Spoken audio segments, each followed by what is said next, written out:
Good morning, good afternoon, good evening, whenever you happenstance into this amazing dialogue with the new Untouchables. This is our 58th episode, and we are recording this on Friday, February 20th, 2026, at approximately 5 p.m. Eastern Standard Time. And as always, a lot going on that we'll tee up, but I want to do quick introductions. To my immediate left is June Carbone, the Rabina Chair of Law, Science, and Technology at the University of Minnesota. Directly below her on my screen, at least, Marc Dan, the proprietor of Dan Law, former Attorney General of the state of Ohio. Right to his right is the executive director of the Government Accountability Project, Lewis Clark. And down at the bottom of my screen is William K. Black, our go-to as all things economics, law, regulation, and direction in this sea of ocean of corruption that seems to get worse and worse every single week. And as we move forward to setting this up, what I want to do is share just a bit of the headlines as I always do. And today is no different in terms of just spectacular information. But in this particular regard, it looks like we've got some good news for once. The Supreme Court strikes down Trump's sweeping tariffs. But the subheader, of course, says Trump is going to, he assails justices and vows to maneuver around decision, which I would think is breaking the law. Something new and different for this particular administration, of course. And as the fallout continues, it'll be really wonderful to talk to you folks about the details of this and the Supreme Court decision. But also, of course, I know that Marc, you've been in the trenches with clients as it relates to tariffs and small businesses, where really this is actually heated up. But I want to also insert two things before we move on. Yesterday was a pretty amazing day in terms of headlines, of course. And in this picture particularly, we saw that Prince Andrew was arrested. And of course, the subheader here is King Charles' family, long rocked by infighting and grievous losses, is facing what could be the gravest threat to its moral authority in more than a generation. And boy, that photo certainly says 1,000 words, but it was on, I think, every major paper in the UK and around the world as well. So caught a lot of us by surprise. So can't wait to get your reaction to that. But I want to also lean into this incredible deposition by Les Wexner. And Les Wexner, and it's available online, and I've been looking at the Forbes execution of this, which is a 5.5 hour deposition with Les Wexner. But I'm just going to give just a couple of sound bites here that I thought were pretty amazing, just to kind of set the tone for really what I saw that encapsulates what I thought was the entire sort of circus of this deposition. Mr. Wexner, would you please read the main body of the birthday note for the record, please? I wanted to get you what you want. So here it is. Happy birthday, your friend Leslie. And what was your understanding of what Mr. Epstein would want? He was a bachelor, so I drew a pair of boobs.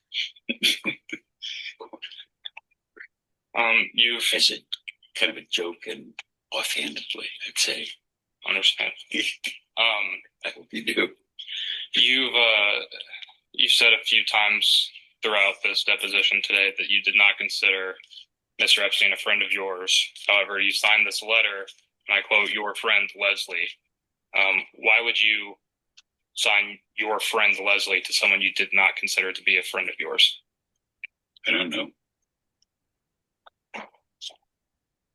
I normally say Les, not Leslie, either when I write notes. And,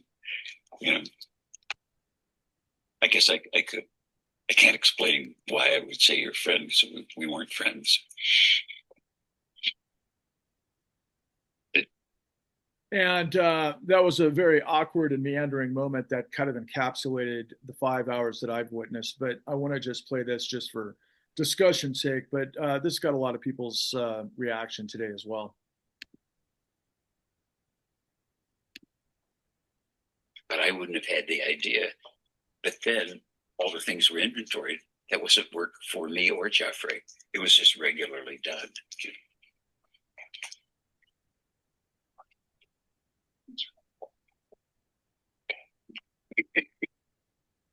answer the question. Okay.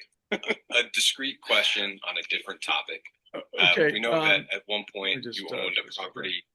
So obviously a lot to discuss, but before we move forward, I want to address just briefly from that Les Wexner interview, which was just extraordinary. Just the sum total of it for me, guys, that I happen to observe was that here's a man who was dealing with hundreds of millions of dollars to Jeffrey Epstein, and he claimed he didn't know who he was, he didn't know where the money was going, he didn't know how Jeffrey Epstein got paid. There was this murkiness, and then later downstream, hours into it, more detail would happen. And I just kept thinking to myself, what you've always taught us, Bill, that prosecutors that understand how to do depositions and know the right questions to ask were nowhere to be seen, particularly from what I observed. I'm going to leave it to you to kind of lead into where we go, because there's plenty to look into, but obviously it's ridiculous, just the investigation and the lack of information I would think that the Democrats had going into this, that are obviously that the DOJ, the FBI, the SEC, or excuse me, CIA, whatever the case may be. So I'm curious to see how you respond to it. Yeah, so most people have never seen high-level cross-examinations. What they've seen is congressional hearings, and those are typically exceptionally poorly done. Real cross-examinations are on after there's been typically a very extensive discovery and very good strategic thought, and then on the fly tactical adjustment as you see people make mistakes. So Mark Zuckerberg made a complete fool of himself as one of the most powerful people in the world in a civil case where he was testifying at trial. Plus, his Confederates came in with the special glasses that operate as cameras, which of course is a big no in the courthouse as well. And before that, in the famous case on Microsoft, which was an antitrust case, Gates thought he was, transcendently brilliant, didn't need to prepare as much, listen to his lawyers as much, and he was eviscerated by the Department of Justice, who hired a private counsel, by the way, to go after that case. And, the Justice Department won a sweeping victory, although then politics ensued with a new election and much of it was given away. What all of these things have in common is these folks cannot afford to take the stand against really competent people. And this is much of what we've been talking about. We need to get a situation where first we use to the fullest ability, the whistleblowers are willing and sometimes eager to do this, to bring these kinds of facts to the public, but that will also create the demand and the pressure and the opportunities that will lead to civil litigation and even potentially criminal cases, in which case, again, you're going to see these super arrogant people that have gotten away with things all through their life because they can just BS it because they're rich and powerful, who suddenly have to play by rules.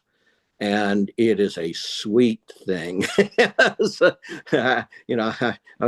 I was never a prosecutor, but I was a civil litigator. It's a sweet thing when you come across arrogant people like this. Marc, I saw, 20, 30 contradictions later on and deep into this deposition that, incompetent hands like you and your colleagues here would have run circles around, the testimony. But I want to just transcend, though, based on what you have been in the midst of, given the headlines today on the tariffs. What are your thoughts on the Supreme Court? Well, another day we're 360 3 days into the, 368 days into the Trump administration. Lewis probably knows. The rule of law is holding. And holding in some surprising places, including in the U.S. Supreme Court. I think this was such a clear-cut situation where the executive branch was exceeding its constitutional authority, that I don't know that they could find a workaround that somehow would have pleased their master in the White House and allowed them to live with themselves as lawyers, and that's what we saw here. So now we're going to see the rush is on to get those tariffs refunded. I mean, the irony may be that there'll be a little jolt of economic benefit to the country when all these small business people are able to get their refunds from the Department of Commerce for those tariffs that they've advanced. Although a lot of that money will flow out of the country as well. So it just look, anytime the rule of law prevails. Yeah, I know my standards have gotten very low over the past year. But this is just like the federal judges throughout the country on a almost consistent basis. In the courts of appeals, the U.S. Supreme Court, when faced with a very clear violation or overreach by the executive branch beyond their constitutional authority, they called the balls and strikes. Just like Justice Roberts promised he would do when he was, I think he described himself as an umpire when he was during his confirmation process, and his job was to call the balls and strikes, and he did that. He did that today, so there's a limit, and the downside is that now Trump has somebody to blame for the bad economy. He'll just say, well, it's those bastards, those elitists over at the Supreme Court that won't let me impose the tariffs I want to impose. So from a political standpoint, for a guy who needs an enemy, this gave him a new one. And so I think there may be the political consequences may be surprising to some people. But the consequences as professionals and looking at the law, frankly, it's reassuring that at the end of the day that there's a limit to what these folks are gonna let these guys get away with. Well, June, the first thing that we saw was Trump saying that he's going to do a workaround, right? So, I want to disagree with Marc. I don't think this is reassuring.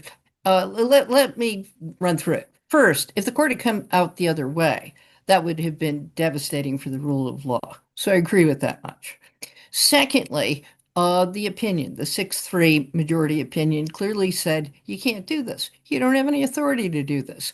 If you take originalism or history and tradition or the Constitution seriously, tariffs are taxes. That's a defeat for Trump. And tariffs are clearly within the power of Congress. That's a defeat for Trump. And interpreting a statute that never mentions the word tariffs as an unbridled delegation of authority to the president to do absolutely anything he wants on the basis of made-up emergencies as authorization for the tariffs would be an atrocity to the rule of law. So the court says that clearly, and I applaud. But let me say why I don't view this as resurrecting the reputation of the Supreme Court. First, it should have been unanimous. I view the three justices who are saying Trump claims unlimited power delegated by Congress. We agree.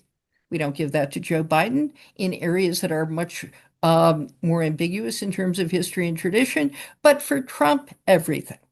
The three have been called partisan hacks. They are saying we are partisan hacks. Secondly, it's a defeat for Trump in part because of his own reaction. If you watch him, he looks like a petulant child. But one of the reasons I want to emphasize why I don't view this as a blow enhancing the integrity of the court. First, people like Scott Bessent were back channeling to the court and publicly as well. Go ahead, we don't care. We know that, hint, hint, we know the tariffs aren't good for the economy, but more importantly, we have alternative authority to do it. So it won't be the end of the universe if you rule in accordance with the law. That was signaled to the court. This is not a hill to die on.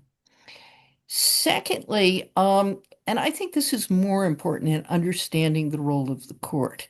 If you were serious about the rule of law in a case where there is unprincipled claim of unlimited authority from the beginning, you would say, okay, preliminary injunction stage.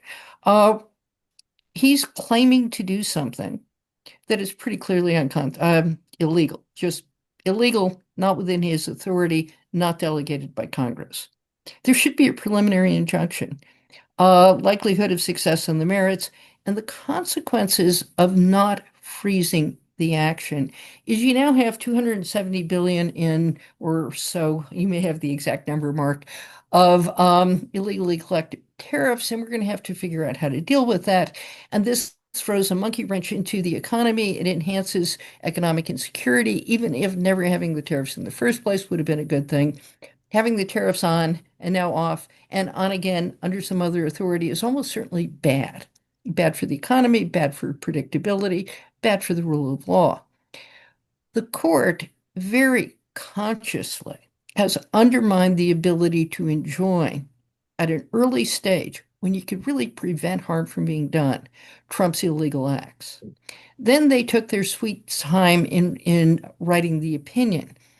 Taking time in writing an opinion like this is not such a big deal. It's what the court ordinarily does. But in a case like this, where you both restrain the ability of lower courts to issue a preliminary injunction and the complications of injunctions and all that, I'm going to leave to others.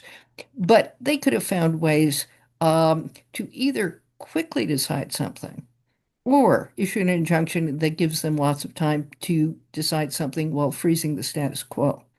They didn't, which means they allow Trump to accomplish most of what he wants to accomplish and then say he can't do it in a way that is massively complex.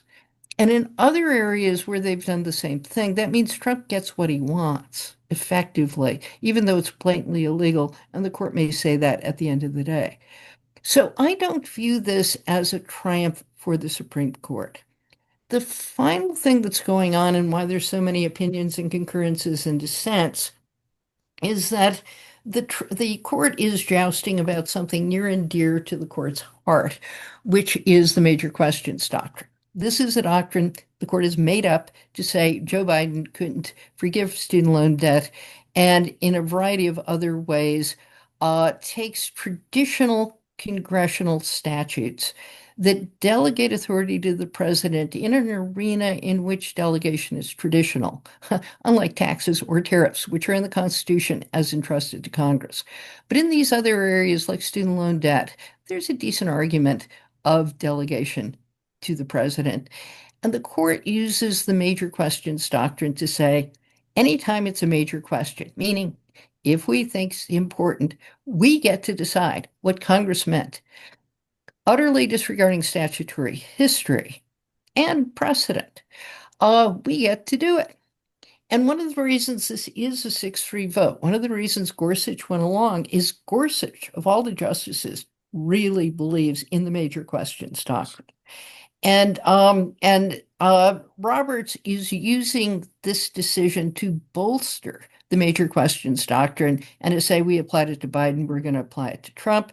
And the dissent, which purports to care about the major questions doctrine, are saying not when it applies to our president. So you've got a lot of jousting going on in the doctrine in ways, though, that I want to emphasize for Gorsuch, more than for any other justice, to have come out the other way is to repudiate a set of doctrines he's using to gut environmental law. And so he in particular had to side with the majority on this case. Roberts is doing what Roberts likes doing, appearing to be the principal jurist.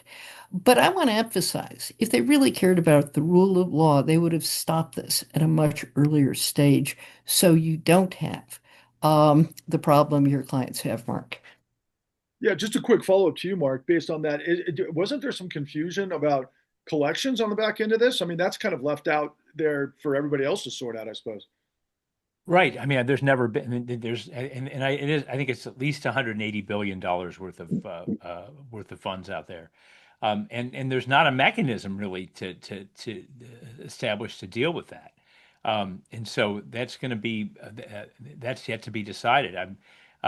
I actually had a couple of folks ask me what the process was to get your money back. And I haven't had a chance to sit down and look at it. So something I'm going to do this weekend. But it's going to be a quagmire, and it's going to be a huge bureaucratic mess.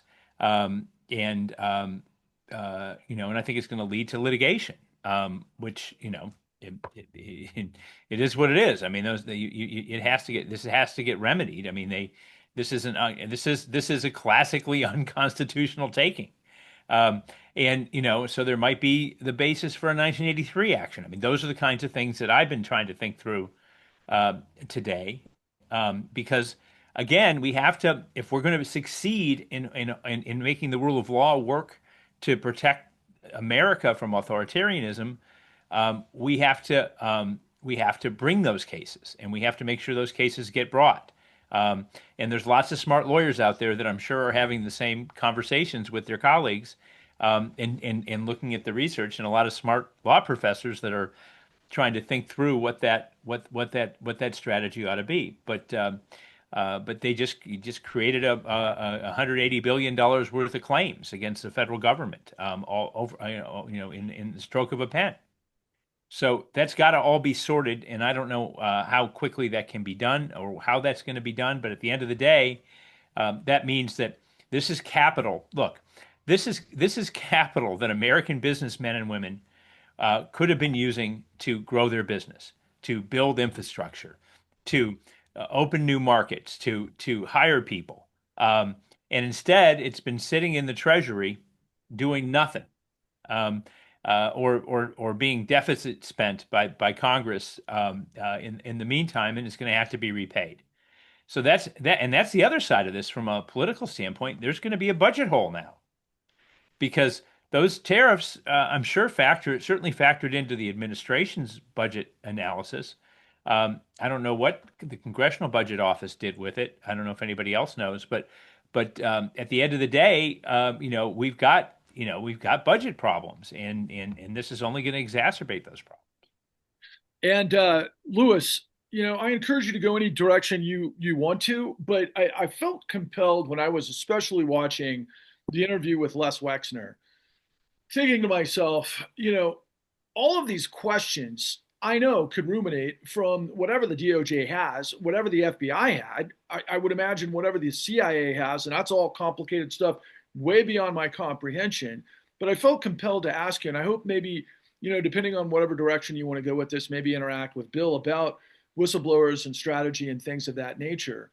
But I couldn't help but think a lot of the stuff that was revealed in the last tranche of the Epstein files was so embarrassing and so illuminating to the most powerful in this country, that in the world, quite frankly, going back to, of course, what happened in the UK yesterday with the arrest, right? But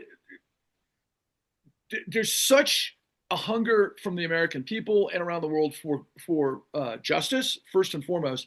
And it seems like a lot of that information somehow came through, whether it was incompetence or somebody inside allowing some of this information to get out there. Not asking you to reveal anything you're not comfortable with, but there's got to be whistleblowers that have got some incredible information that are raring to go. Well, there usually are, but whether or not they're able to, in terms of, depending on what their role is in government, is another question, or whether they'll have support if they do come forward. But I would just say that I just would observe that this person was a major figure with Epstein. In He totally funded the man, got him started, kept him in business, and and yet was never questioned by the Justice Department. And that goes back to a lot of different administrations as well. And to me, what's playing out with all the Epstein uh, say findings and documentation is that we do have a justice system which has been skewed against the average person, or certainly in favor of the oligarchs for a very long time. And both Democrats and Republicans have contributed to that, in my view. And I don't think they can continue to contain the American people, who really now very much in a very bipartisan fashion really cannot, they're not going to rest until all the information is out and is dealt with in some way, in some fashion. Well, Bill, yeah, if I can encourage you to interact with Lewis to some degree and whatever you feel compelled to. But again, to that point, like I saw on social media the reactions yesterday, like, okay, look, because of the arrest in the UK of royalty and so on and so forth, that all of a sudden everybody, because America doesn't seem to understand our system, they're like, oh, we can suddenly arrest Donald Trump. I'm like, do you not know who's in charge of the FBI and the DOJ? And of course, SCOTUS before that. But anyway, whatever makes sense to go forward. I would love to hear what you guys strategically consider. Okay, so first 30 seconds on the question about the tariffs. This is also going to create an international tension with probably 100+ nations, because there's certainly no clear mechanism for getting the money back to foreign companies. There may be a congressional bailout of domestic companies, but probably not in the foreign side, which means we've got a constant irritant that may continue for over a decade. Okay. As to Lewis's very apt point, ask yourself why you don't send out an investigator to actually question someone like this, who is an obvious critical witness. It is not safe to send out somebody and say, we don't really need to press this very fully. First, that creates a potential whistleblower, the person you've just given that instruction, and that instruction is going to look terrible. But second, as people have discovered to their horror, lying to federal officials in the course of their duties for the purpose of deceiving them is a federal felony. People who have gotten off on insider trading have gone to prison for lying. And so it is incredibly dangerous to begin to answer questions in a situation like this. So let's take the hypothetical that they had sent out someone from the FBI. And of course, FBI agents, special agents, don't go in singly. They always go in at least pairs. And they have a way that they take notes. They both take notes, and then they consolidate them into a single set of notes. And this is always to be able to say, we got two witnesses to this, and they're highly trained in how to do this, and they have no, bad motives. So if they say you said this in response to the question, that's probably what the court is going to conclude, or the jury is going to conclude happened. Right. So even if you're asking innocuous questions, you may well ask questions that they can't answer truthfully. And they got two choices. They can refuse to answer, ding, ding, ding, ding, ding, ding, ding, or they can answer truthfully. That's 2A, and 2B is untruthfully. 2A is Lewis's super point. Because if they start answering truthfully and you have to write up your report, and you got, again, the two FBI special agents doing this, then you've got a record of really bad stuff and no follow-up. And that looks much worse than never having gone out and talked to the person. Or they lied to you, which is a federal felony if they did it with the necessary intent, and they will have, in a case like this, done it with the necessary intent, like 90+% of the time. It's not going to be something innocuous like, I didn't remember it was July versus February, 6 years ago. I wasn't trying to lie. I just have, a memory issue. But on things like this, in particular, what I mentioned earlier, these really high-level folks think they're super smart. They think they're much smarter than other folks, and they think they can bluff and brazen their way or bullshit their way through. And that all goes into those special agents' memo, and then that sets up a potentially very strong case for obstruction of a federal investigation through deliberate lies. Yeah, can I jump in on that? So I think if we look at what's happening to Andrew, formerly known as Prince, it Not the Minnesota Prince. It illustrates some of how real investigations proceed. First, he's not being charged with sex crimes. He's being charged with abuse of his position. That is, sending an email with his itinerary on official business, which is proprietary government information, to Jeffrey Epstein. And that means you're charging him with something very easy to prove. Sex crimes are hard to prove. It involves something that typically happened in private between two people. You need the victim's testimony, and the victims are often not that credible. Bill describes how you can tear Mark Zuckerberg apart on cross-examination. I guarantee you can tear somebody who was trafficked as a child apart on cross-examination. It is ugly, it is awful, and it's done in sex crimes cases all the time. So going after Andrew for something easy to prove is important. Secondly, if that's all you were doing, a slap on the wrist to show we're we're capable of prosecuting royals, even if it hasn't been done in several hundred years, that if that's all that was done, there's no reason to humiliate him. You could, arrange for him to show up with his lawyers, etc. The question is, why humiliate him?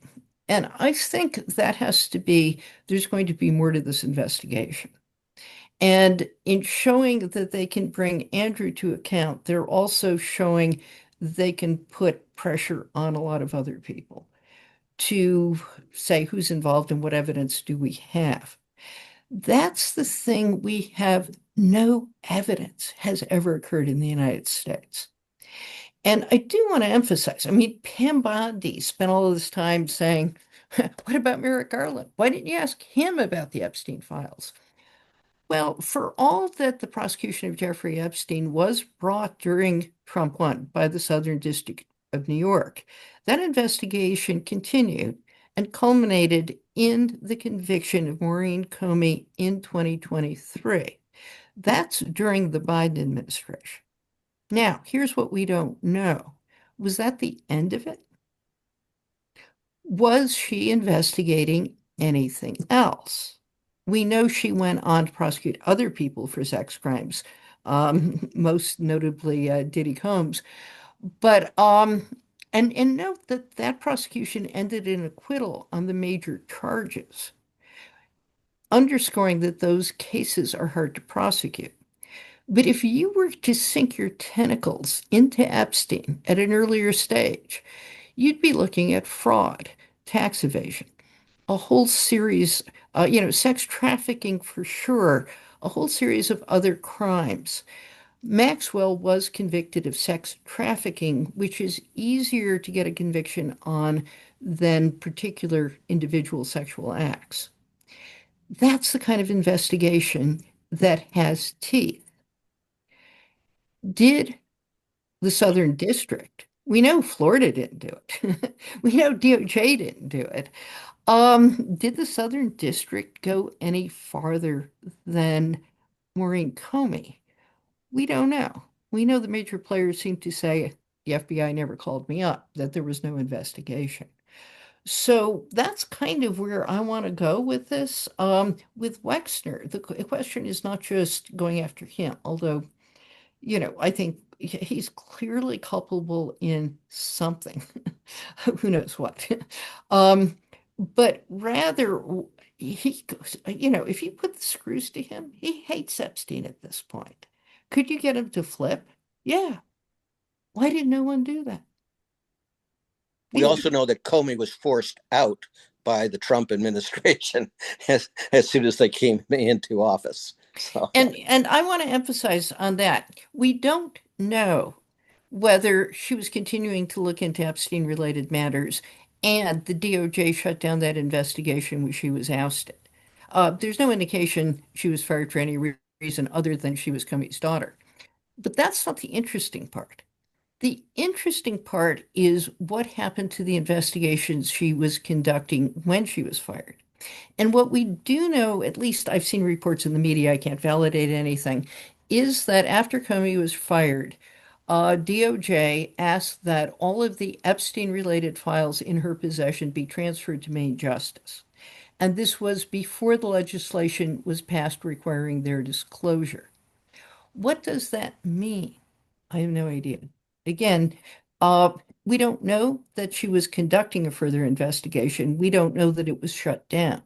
But we do know if there's anywhere in DOJ in which such an investigation was ongoing, it would have been in Comey's shop.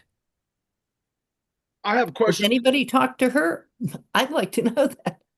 Well, I have questions for you all, but I want to ask you, Bill, first though. Does this potentially tie in to state legislatures and subpoenas and whistleblowers? Is that a potential based on what June just extrapolated or teed up? Obviously, if there are whistleblowers, but this brings back what our friend who's been doing this for 40 plus years has emphasized. There are special restrictions on lawyers when it comes to blowing the whistle. So that's probably not as fruitful. What we haven't mentioned yet is the really big thing, and that is in the UK setting, this also makes it likely that they will bring a criminal case against Mandleson. And Mandleson was, this is something bizarre about the Labour Party. They will appoint you as a peer to the House of Lords, which seems kind of non-Labourish. But they made him ambassador to the United States because they knew it would please Trump. And he allegedly, from the Epstein papers, which is to say really strong allegedly, leaked much more important confidential documents to Epstein after he was convicted again. So after Epstein was convicted. After Epstein was convicted again. Oh, and the Labour Party is almost certainly under Starmer going to fall within probably the next 2 months at the latest. So snap elections and all those good types of things. This is going to become an incredibly salient issue in the UK. And the question of why all this is happening in the UK and the Justice Department ain't doing nothing except trying to obstruct investigations and disclosures in the United States is going to be in stark contrast. Louis, do you want to respond to any of that? Well, just along the same line, there are 3 million pages of documents not turned over so far. And those, according to the number 2 person at the Department of Justice, were deliberations, which just means internal documents about how the Justice Department decided to take a dive. And it's like that. So those are key documents. You know that the documents that are withheld are going to be the key documents. And so, all the energy right now really does very much need, or some major energy, put it that way, need to be on getting those those released as the law absolutely and directly and in no certain terms says needs to be released. I mean, that is the law. They're not doing it. And it is the law and order party. Yeah. Yeah. Marc, I feel I just want to make a couple of points, and I'm happy to answer whatever's next. But Bill, the very existence of the Wexner deposition, and by the way, this wasn't a court deposition. This wasn't a Justice Department deposition. This was a congressional inquiry that the Democrats on the House Judiciary Committee insisted happen. And in fact, they were the only people that came to the party. The Republicans, including Republicans on the committee that live in the state of Ohio, that would have just had to drive down I-70, chose not to come to the interview. There were no Republicans there at all. So the exactly what Bill Black suggested the Democrats start doing over a year ago, and when we started this podcast, which is use the subpoena powers. And here they forced the majority and shamed them into subpoenaing Wexner. And then they followed through. And then they said, okay, you don't want to come to Washington? We'll come to your house and take your deposition. And they did it. So that vindicates that. That's one. So Bill is I think Bill's suggestion and why more state legislatures aren't doing the same thing in the Democratic states, I have no idea, because it's all there. It's ripe for the picking. 2, Pam Bondi was right about one thing, and that is, where was Merrick Garland and his predecessors in that office? And you got to remember that this is not. And John Ossoff, I think, gets it right in his characterization of the Epstein class. This is not this is about pedophilia, and it is about the worst, crime that we can think of, which is the abuse of children. But it's also about the fact that it doesn't matter what this topic is, that the Epstein class has historically, under Democratic and Republican administrations, gotten a pass, at least over the past 20 years. And the heads have all turned the other way. Why? Because those prosecutions are hard. Why? Because when 2 special agents show up at Les Wexner's house, if they had ever sent them, his lawyers would have turned them away and told them that if they have a warrant or he's in custody, he's not answering any questions about his relationship with Jeffrey Epstein. And they didn't have the intestinal fortitude. As former Congressman Jim Traficant used to call balls, they didn't have the intestinal fortitude to push the process through, and it all circles back, Patrick, to your hypothesis about the 2008 financial crisis. It's the same thing. It's the same thing. It's that. The people that to go after somebody in $1,000 suit, well, I guess it's more like now that lawyers are earning $4,500 an hour, according to the Wall Street Journal. Not me, unfortunately, but so I'm sure it's more like a $10,000 suit that those guys are wearing. It's so much harder to do that work when it involves a guy in a $10,000 or a woman in a $10,000 suit talk about the Goldman Sachs general counsel than it does to go after Joe Bag of Donuts. But as I think June was pointing out, the beauty of those witnesses is because they missed the course at Harvard on shut the fuck up.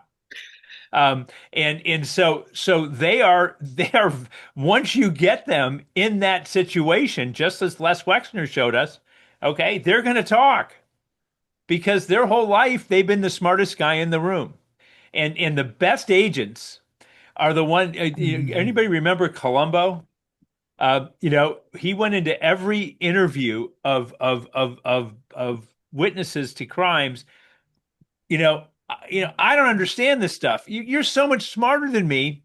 Help me understand this. And people, frankly, like us, and those of our class of elite people, we can't help ourselves from wanting to show everybody how smart we are. So should they get? So if they had taken the effort to get past that layer of protection and gone and gotten the grand jury subpoenas that they needed to get, whether it was in 2008 with Epstein or in 2008 with Goldman Sachs, once they got those fellas and women in a room, they would have spewed tremendous information that would have been incriminating not just to them, but to the entire conspiracy. So. And the irony of this is part of the reason that we are dealing with Donald Trump in our lives is because they didn't do that in 2008 with the financial crisis, and now we know they didn't do it in 2008 when with a serial human trafficker and pedophile. It's beyond. I mean, it's not beyond dispute at this point. And even today, with all that information out there and understanding what the stakes are. They're not doing it now. There's no prosecutorial activity revving up in that regard at all. Now, the British apparently have dug deep into the Epstein files. They're doing the work, and my God, with the help of AI, we talk about. I'm starting to do more training of lawyers on the good use of AI for lawyers. You get a big dump of documents like that, it is the perfect use of the artificial intelligence that's out there to sort out the wheat from the chaff, and put the humans on only the wheat in looking at this stuff. And that's what the British are doing right now. If there are traders in Britain that were trading state secrets for whether it was a night out with a 14-year-old or a beautiful Romanian model, we're going to know about it. They're going to get prosecuted, and that's what should be happening here. And to Pam Bondi's credit, it's what should have been happening when Merrick Garland was AG, and it should have been happening when Eric Holder was AG under Obama, and I mean, these are formidable guys, but at the end of the day, they took the easy road, and they never stood up to the Epstein class. And if somehow, and this now swinging back to taking off my lawyer hat and putting on my politician hat, if the Democrats can figure out how to capture that, and I think they're nibbling around the edges of it, then I think there's just incredible opportunity politically, because people have had it with the two-tiered system of justice in this country. They are over it, and they want to see changes. But they have to. But it's going to be a huge curve for somebody to prove that they're going to be the guy that's going to change that. Now, state AGs have an opportunity to do that, as Bill has pointed out. State legislators in majority positions can use that power. Who's going to be the one that's going to start to treat these elites like the rest of us? Because that's what underlies all of this. Yeah, can I respond to that, Patrick? I agree completely. And I think one of the things that we absolutely need, and I don't see happening, what are the priorities going to be when there is an opportunity to move? So I will tell you, I guest taught one of Bill's classes the day what's his name? Not Danford. Uh, what's his name? Bill, the financier with Trump, Manafort. The day the Manafort verdict came down. And I got credit from the MAGA supporters in Bill's class for pointing out two things. One, these cases are very hard to bring. You need massive amounts of resources. And therefore, whenever you look at these prosecutions, you are talking about a political decision to concentrate resources here. And the second thing is recognizing that there are certain kind of cases that are very hard to get convictions of. One in the Manafort case was when the bank is in league with Manafort, so that the bank president was in on the deal. It's the bank that's the victim, and nobody feels bad for the bank. But the fact you weren't also prosecuting the bank president is one of the reasons Manafort was acquitted on that, or at least there was a hung jury on that count. And I think we should apply those principles here. There are a number of people who are implicated in something dirty and possibly criminal is immense. The number of people who can be convicted is small, both because of the allocation of resources and because some of these crimes are hard to prove for legal reasons, technical reasons. So, what should the master plan be? I just want to note today, and because of the tariffs will get no attention, the National Review has an issue devoted to Trump corruption, to his various scandals, including the ones involving the Middle East, and in which Steve Witkoff is involved.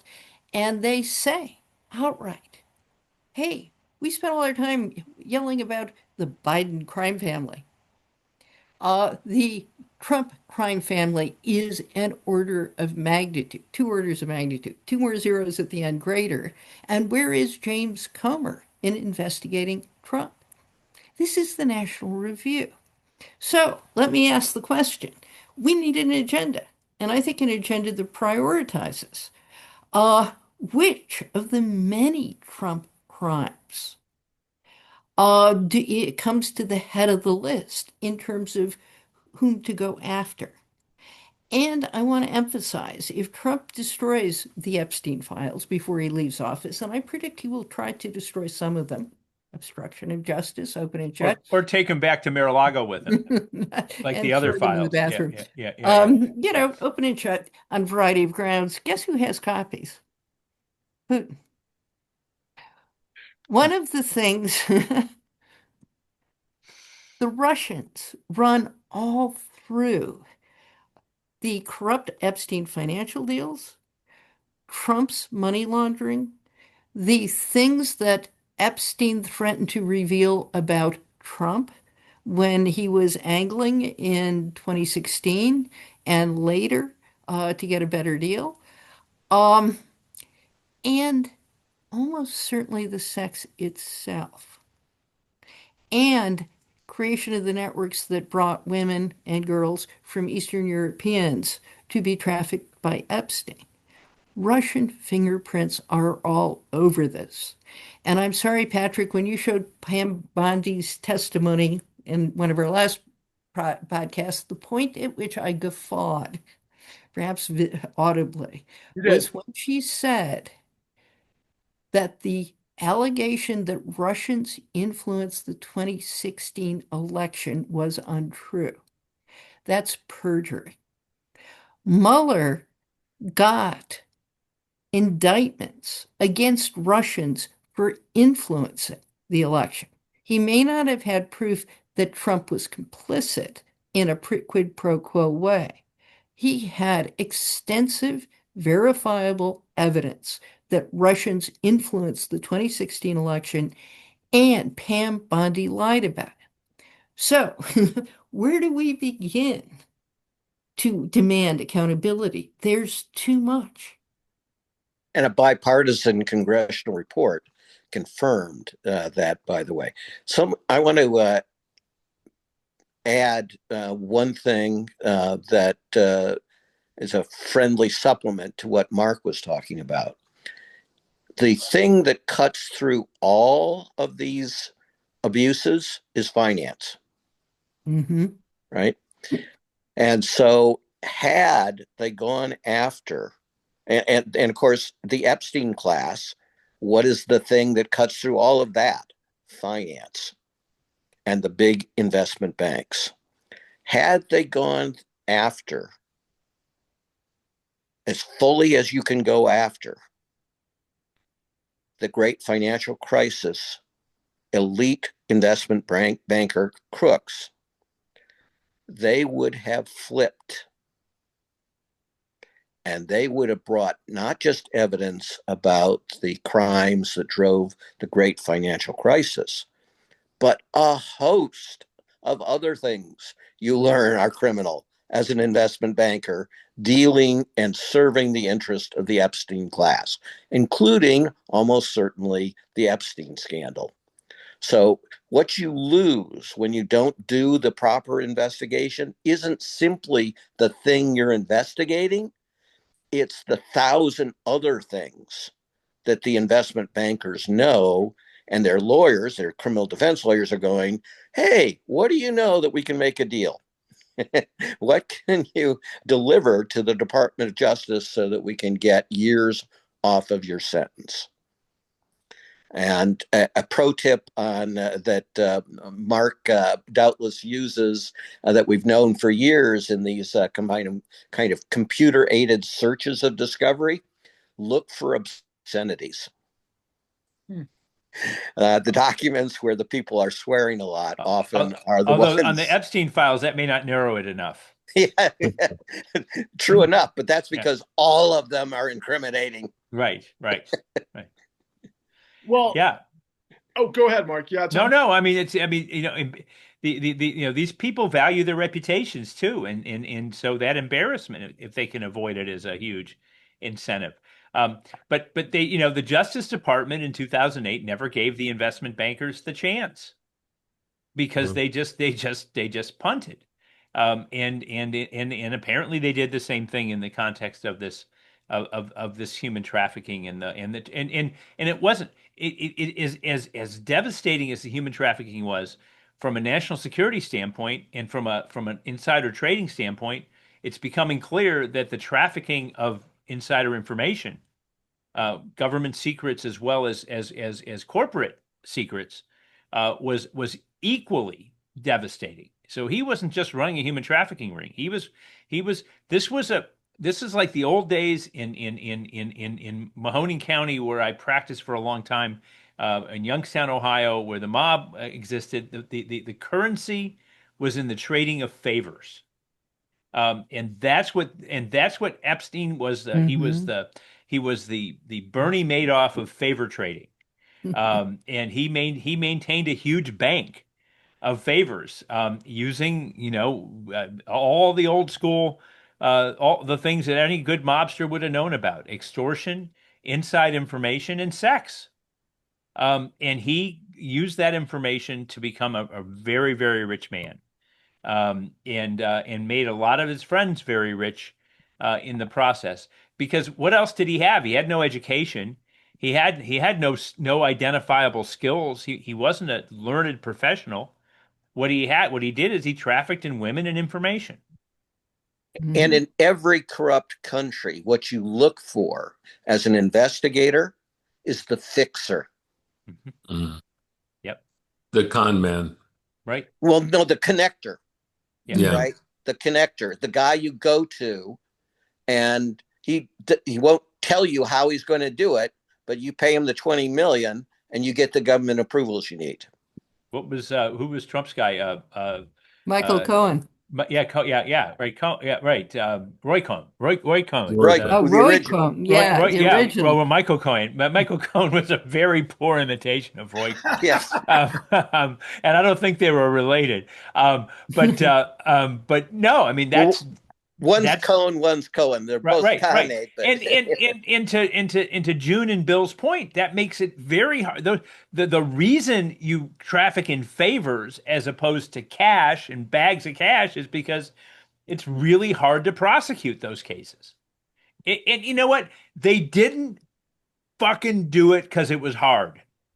Mm-hmm. Honestly, that's the answer. And so how do we show America? Or who's going to show America? I'll ask this question. We're all washed up old people here, okay? But who's going to show America that they've got the work ethic and the determination to do it? That's the guy. That's the woman that's gonna lead us out of the desert into the promised land. Right, but that is how we did it when we were not old fogies, right?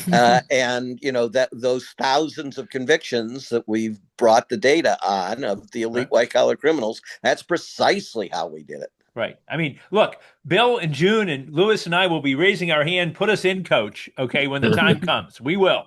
Okay, but who's going to be the coach? Because America's not going to take us, but we're going to find somebody, and we need or some group of people that are willing to show how they get it, and then show us how to get there. Okay. No, Lewis is the world's expert on how many super talented people make sure that they will never be called on again. That's right. I have to say, I love it when you guys take over. I absolutely love the fact that, because I could never in a million years know how to really gestate what I just was, witness to. But I want to say this for the audience. First of all, where you picked up, Marc, was really what I was hoping to infer, which June brought full circle and everybody else is establishing, right? What did we just see in the last couple of days, or over the course of the last 6 months, really, or 2 years when you go back to South Korea? South Korea tried to protect their democracy, did they not? Right? By taking down the corruption. Brazil did the same thing with their Supreme Court with Bolsonaro, right? And then we see the UK, right? If you would have hit the rewind button 30, 40 years ago and imagine that Brazil, South Korea, and the UK would take the lead, and what the United States has always been the greatest at the world to be able to be what it is meant to be. We could, fill that in terms of the integrity of the law and so on and so forth. But the questions that you brought up, I want to just establish to people in the audience, particularly those of you in journalism, okay? It's not just, right? You got to know who to get the information from, right? And what I saw in those questions last night with Les Wexner from the Democrats in the House, they had no idea to ask the questions and to conduct the investigation the way that you guys would have, first and foremost, okay? Second of all, how many times have we heard over the course of the last 6 months to a year, everybody ignored the Epstein victims, right? 20 years ago. And now you can't escape it. It's everywhere, right? It's front and center in the world all day, every day, 24/7. Meanwhile, we've got Lewis Clark with access to probably the most important people in the system that's happening right now, that we need to find journalists to tell the stories with the legal experts, with the plan that Bill's laid out, that you pointed out, Marc, that a year ago could have already transpired. We'd be well ahead of this because the Democrats aren't, for whatever reason. And I think it's because they're working for the Epstein class. Okay. It's the oligarchs. It's the robber barons. It's what we've been talking about the whole time. And, the people that need to reorient is the journalists, first and foremost, the audience. We got to build an audience around the new untouchables. These are the premier experts in the legal strategies and expertise in all things prosecutions, particularly as it relates to white collar fraud. They've done it for decades. And yeah, to Marc's point, they might be a little bit older, but my God, they're the only ones who know how to get us out of this madness. I would ask everybody to like, subscribe, and share. Please tune into the newuntouchables.com. Please reach out to me if you're in media. We've got to get this information out, and expertise and guidance and everything else. But in addition, more importantly, probably at the apex of all of this stuff, right? Or the heart of it, I should say, is if we could build the audience big enough We have access to people behind the scenes that have stories to tell that are only going to tell these stories if it's safe to do so because the entire country is reorienting and watching it. Because what did we just see, by the way, the UK?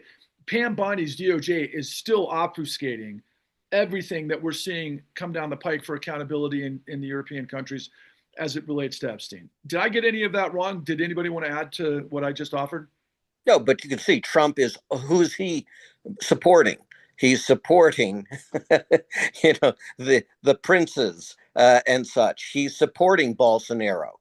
He's supporting the folks who wanted to be dictators in South Korea. That's what's happened to America. The president of the United States has chosen as his allies the most corrupt people in the world and is working not only to destroy the rule of law in America, but worldwide for elites.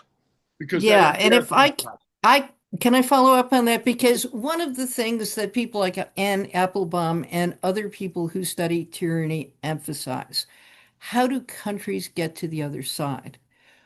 By prosecuting the tyrants. The Bolsonaro prosecution is absolutely essential. So is the prosecution in South Korea to saying this is wrong. Antithetical to our traditions, indeed treason in the context of the United States, a betrayal of what America stands for and America's real interest in the world. I wrote an article called Legal Civil War, and in it, our conclusion, which we were kind of uncomfortable with, is that when the rule of law breaks, the solution is not to say something is illegal. It is for the party that represents the legal order to reimpose an order by an assertion of power that says the other side is illegitimate. And so when you had a rupture before the Civil War in the willingness to address the issue of enslavement, with the South asserting the power to impose slavery in the territories and to reclaim fugitive slaves from free states, the only solution is the imposition of the end of enslavement by force. And once you establish that principle, then you can rebuild a legal order. But if you cleave the legal order, you don't solve it by issuing the right Supreme Court decision.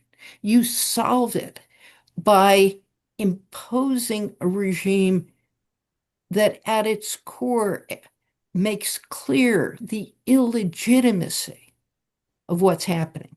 So when we rail about mainstream media and the Democrats and the other wusses out there who failed to take on the Epstein class, in a way, what we're saying is what they didn't do is to make it clear that people like Epstein, and for that matter, Elon Musk, have the power they do because they acted illegally. And it is only by reasserting a legal order that makes clear that Elon Musk's rise to be the richest man in the world is fundamentally on the basis of tax subsidies and securities violations. Unless you say it's illegitimate, you cannot get to the other side of this. And that's why prosecutions, accountability, and taking down Donald Trump's corruption is essential to the ability of the country to move forward. And you have, with every one of these scandals, you have thousands of would-be whistleblowers. And the only reason that whistleblowers, the potential whistleblowers, don't come forward is because of fear of retaliation, of course. But secondly, is fear of futility. And if we can overcome that fear of futility and obviously protect people, then you're going to have the kind of information that's going to allow allow these prosecutions to occur. My grandfather fought at the Battle of the Bulge, and my father was a very honest man who taught me character and integrity my whole life. And when I went through the 2008 great financial crisis and was drowning, I started reaching for straws, and I found you. You guys reflected exactly what I always knew our system was. I need the American people to understand we have these folks and many, many, many others. We just need to find our courage and our character and our refusal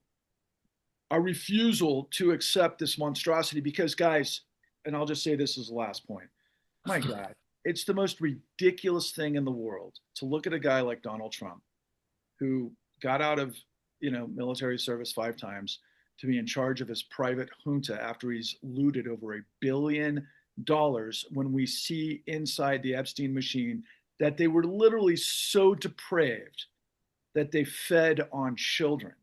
If that doesn't move the needle for the American people, we're lost for all time. And we're not going to be, because of what you guys do on a daily basis. And I hope everybody else can like, subscribe, and share and find these folks. And until next time, I'll just be thinking about everything that you guys deliver for us week in and week out. Thank you for everything that you guys do. Once again, the new Untouchables, ladies and gentlemen, we'll see you next time. All the best to you all. Take care. Thanks, Patrick. Bye. Right.